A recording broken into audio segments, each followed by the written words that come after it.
నమస్తే, good evening Telangana. గోధులి ప్రోగ్రాంలో ఈరోజు ఒక 2 ఇంపార్టెంట్ విషయాలు డిస్కస్ చేద్దాం. అందులో ఒకటి, నిన్న సాటర్డే ఈవినింగ్ స్టార్ట్ చేసి అశోక్ నగర్లో హాస్టల్లోని స్టూడెంట్లు మొత్తం భారీ ఎత్తున ఆర్టీసీ క్రాస్ రోడ్లో ధర్నా చేస్తున్నారు. భారీ ఎత్తున ధర్నా. మామూలుగా అది ఎట్లా చేసినాయి అంటే, వాళ్ళు సాయంత్రం స్టార్ట్ చేసి అర్ధరాత్రి దాకా కూడా నడిచింది.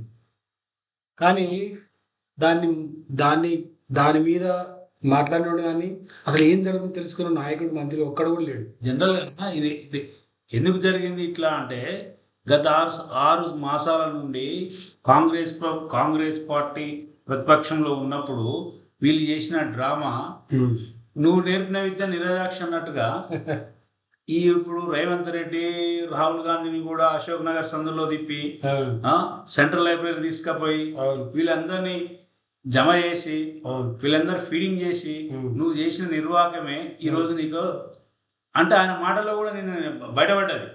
ఏమన్నాడు? ఎవడు కూడా నేను చూసి ఆయన పోలీసులతో చూపించిందంట, ఎవరైతే ధర్నా చేసేదంటే చదువురానోడు ధర్నా చేస్తున్నట, ఎగ్జామ్ రాయలేనోడు ధర్నా చేస్తుండట. అయితే నువ్వు ఏం ఎగ్జామ్ రాస్తావు? నువ్వు గాంధీ భవన్లో ధర్నా చేసినావు ఉద్యోగుల కోసం. రాహుల్ గాంధీ కూడా రాహుల్ గాంధీ వచ్చింది అప్పుడు ఏ చదువుకున్న వాళ్ళు వచ్చింది కాడికి. అయితే ఈ అదే అశోక్ నగర్ ఎంత కాంట్రడిక్షన్ అంటే, నీ ప్రతిపక్షంలో ఉంటే ఒక మాట, పాలక పక్షం అయితే ఒక మాట. క్లియర్ ఉంది కానీ అది క్లియర్ అట్లా ముచ్చటే లేదు, అన్ని అబద్ధాలు నడుస్తుంది. ప్రతి విషయంలో అబద్ధం. అయితే అశోక్ నగర్ లో ఏం జరిగిందంటే, అశోక్ నగర్ లో ఈ అశోక్ సార్ అని ఒక ఆయన, రియాజు, వీళ్ళంతా రాహుల్ గాంధీని అక్కడ తీసుకొచ్చి రాహుల్ గాంధీతో ఆ నిరుద్యోగులను కల్పించి అక్కడ హామీ ఇచ్చిర్రు, మీకు మెగా డిఎస్సి వేస్తాము. ఇప్పుడు వేసిన డిఎస్సి పాత గవర్నమెంట్ వేసిందే, ఇప్పుడు వీళ్ళు వేసింది కొత్తగా ఏం లేదు అందులో. అయితే వాళ్ళు చెప్పిన దాన్ని అడుగుతారు, వీళ్ళు కొత్తగా అడుగుతలేరు. కొత్త గొంతమ్మ కోరికలు ఏమీ లేవు. ఈ రోజు బట్టి విక్రమార్క ఉప ముఖ్యమంత్రి వచ్చి ఆయన స్టేట్మెంట్ ఏంటంటే, ఇంకొక 5-6 నెలల్లో మీకు 5 నుంచి 6 వేల డిఎస్సి పోస్టులు వేస్తామని తీరికగా చెప్తుండు. ఇప్పుడు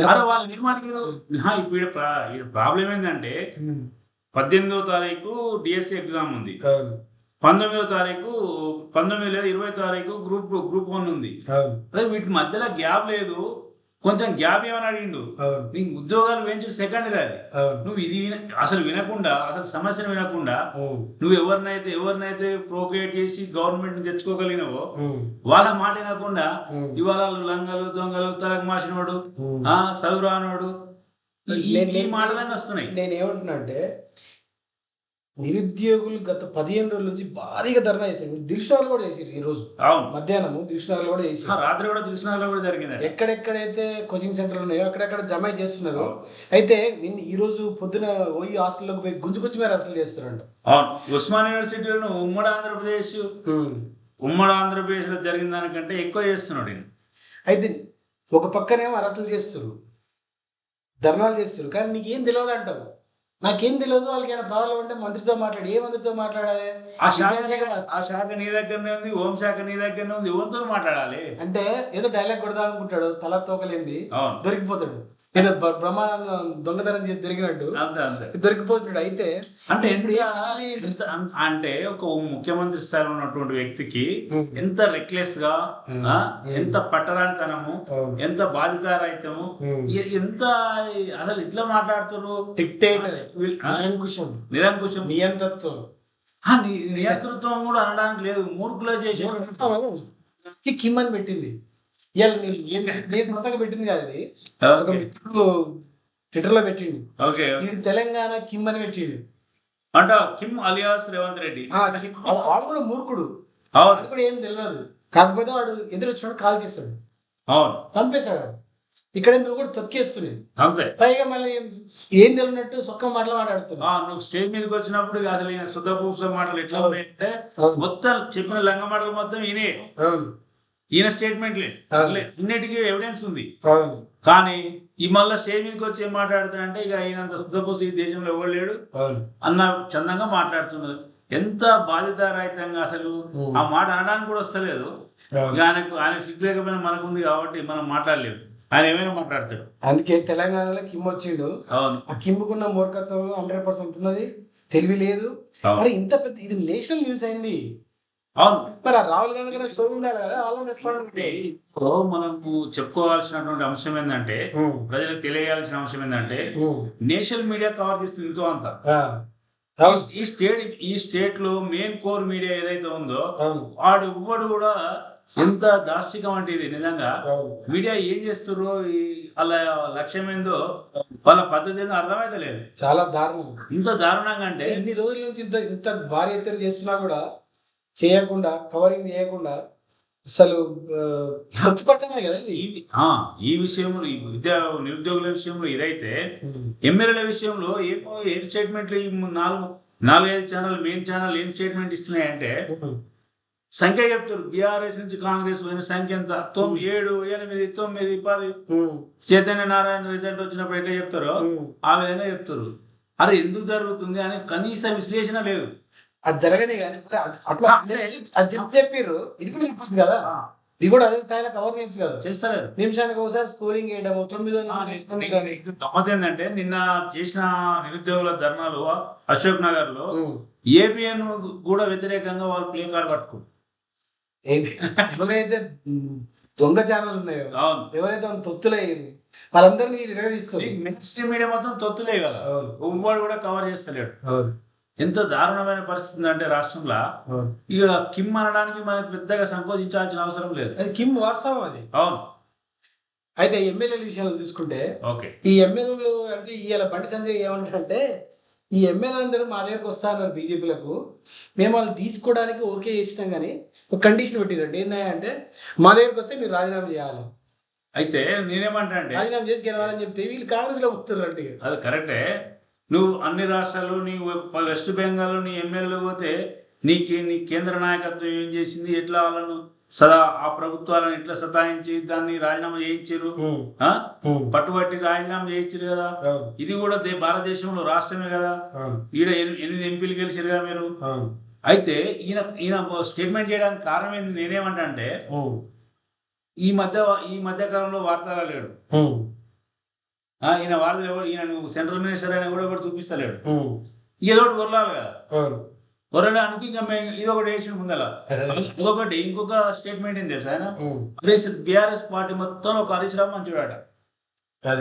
అంటే ఈ స్టేట్మెంట్ దాంట్లో వాస్తవం లేకపోలేదు కదా. బీజేపీకి పోవడానికి కూడా ఇష్టపడతారు ఎమ్మెల్యేలు, ఎందుకంటే ఎంపీ సీట్లు సరౌండింగ్ వాళ్ళే గెలిచారు. వాళ్ళకి రేపు పొద్దున సెంటర్ తో పనులు ఉంటాయి, ఏదో కానీ వాళ్ళు కొంతమంది కాంగ్రెస్ పనులు ఉంటాయనేది మాత్రం పక్క పెట్టు. బెదిరింపులు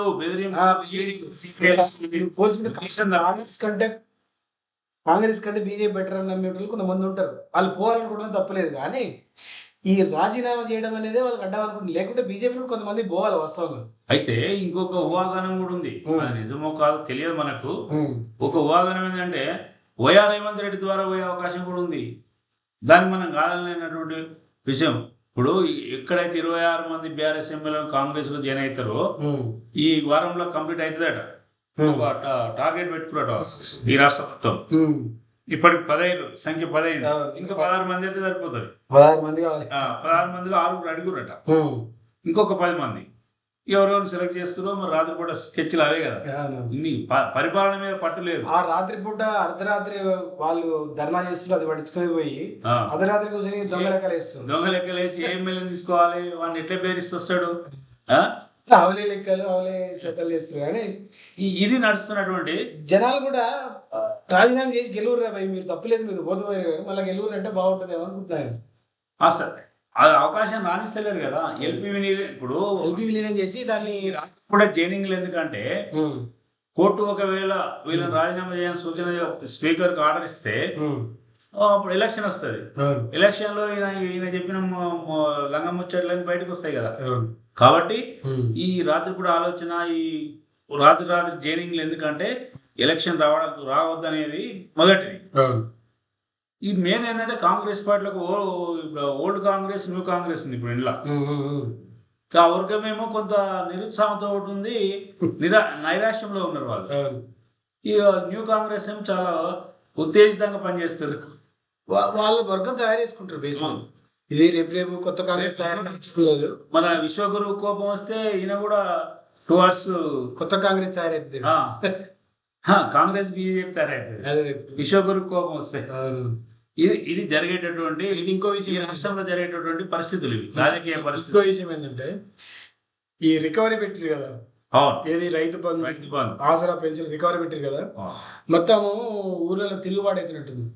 అయితే నువ్వు ఇచ్చేది సచ్చేది ఇచ్చిన వాళ్ళు గుంజుకుంటావు ఏం రాడు ఆయన అని పిచ్చి పిచ్చి తిడుతున్నట్టు. ఇప్పుడు అయితే ఏం చేసింది, కొన్ని రోజులు ఆపండి అని ఈ రోజు జీవో ఇచ్చింది గవర్నమెంట్. అయితే నిన్న జరిగినటువంటి ఖమ్మంలో జరిగినటువంటి సంఘటన టోటల్ అంటే ఇవాళ పేపర్ మెయిన్ మీడియాలో వచ్చినటువంటి ప్రింట్ మీడియాలో వచ్చినటువంటి వార్త ఏంటంటే టోటల్ గా 200 నుంచి 400 మంది ఉంటారట ఆ జిల్లాలో. దానికి నువ్వు పెద్ద ఏదో నేను గొప్పగా సాధించిన నీ నోటీసు పంపింది ఆయన. చాలా వికారమైన 2000 కోసం 400 మంది ఇంటూ 2000 ఎంత అవుతుంది? అదే. అసలు ఈ ప్రభుత్వం ఏం చేస్తున్నట్టు దాన్ని నువ్వు లెక్కలు తీసుకుంటామా? అరే రాజు అనేవాడు, మా రాజు అంటే ఈ ముఖ్యమంత్రి అనేవాడు ప్రజల పట్ల ప్రేమ ఉండాలి. నిన్నటిదాకా కేసీఆర్ తినడం, రాజుకు ఉండాల్సిన లక్షణాలు అదే చెప్తారు. అది నిన్నటిదాకా కేసీఆర్ తినడని ఏడ్చినారు. అవును, ఇప్పుడు మరి అది ప్రూవ్ చేయలేకపోయినావు.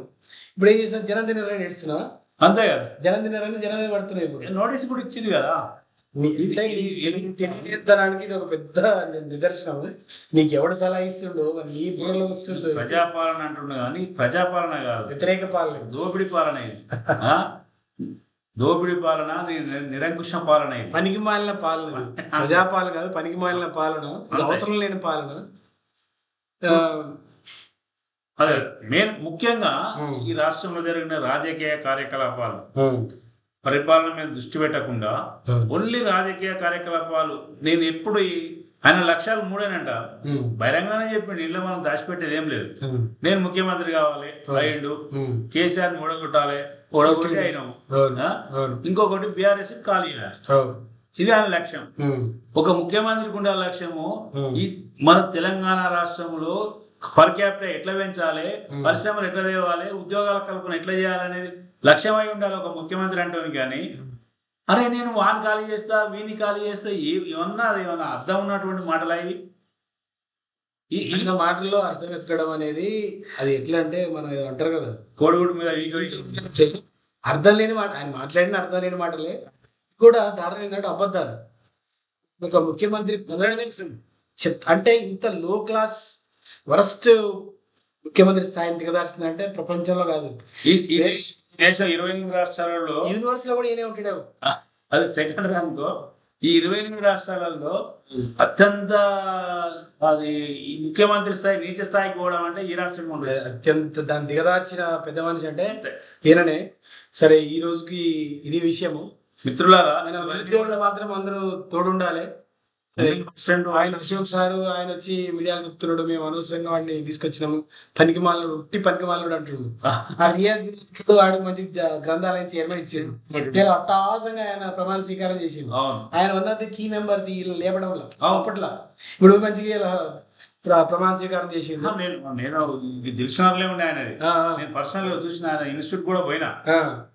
మరి ఈ మల్లయ్య పొల్ల 7,000 ఇక అంతే. ఇక మళ్ళీ అసలు సప్లై చేసి మళ్ళీ 7,000 మళ్ళీ అని ఉల్టా కట్టేసి పాదాలి. అవును, వీడు అస్సలు సప్లై ఇక్కడ కూడా మాట్లాడతలేడు. వీడు మల్లిగాడు, రగ్గాడు, ఉల్టా ఉల్టా ఉల్టా కట్టేసి వీళ్ళను కట్టబెట్టాలి. అవును, కానీ ఇక పరిస్థితి జరిగింది ఏంటి కాదు, స్టేట్ కి నష్టం జరిగింది.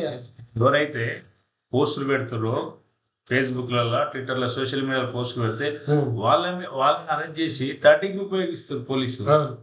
ఎంత దారుణం ఇది. 3rd డిగ్రీ చేయండి చంపడేది. కానీ ఇది చంపడేసి ఎన్ని రోజులు ఉంటుంది మీ అధికారం? 5 ఏళ్ళే కదా, 100 ఏళ్ళు 500 ఏళ్ళు ఉంటారు కదా. ఈ రోజు స్టేట్మెంట్ మేము 10 సంవత్సరాలు ఉంటాం, 10 స్టేట్మెంట్ ముఖ్యమంత్రి గారి స్టేట్మెంట్ రేపు ఎలక్షన్ పో తెలుస్తుంది. నీకు 10 సీట్లు కూడా రావు, 10 సీట్లు కూడా రావు. పరిస్థితి. మిత్రులారా, ఇవన్నీ కూడా గమనించగలరు. నమస్కారం. జై తెలంగాణ, జై హింద్.